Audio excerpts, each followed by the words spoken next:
અમદાવાદના બાવળા તાલુકાના Bagodara police station ખાતે અંબાજી માતાજીના મંદિરનું ભૂમિપૂજન કરાયું। અંબાજી માતાજીનું મંદિર ખૂબ જ જર્જરિત હાલતમાં હતું।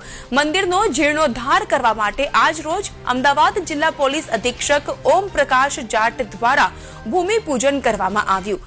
બગોદરા પોલીસ સ્ટેશનના પીએસઆઈ સહિતના અધિકારીઓ, કર્મચારીઓ તેમજ 14 ગામના સરપંચ અને મોટી સંખ્યામાં સામાજિક આગેવાનો ઉપસ્થિત રહ્યા।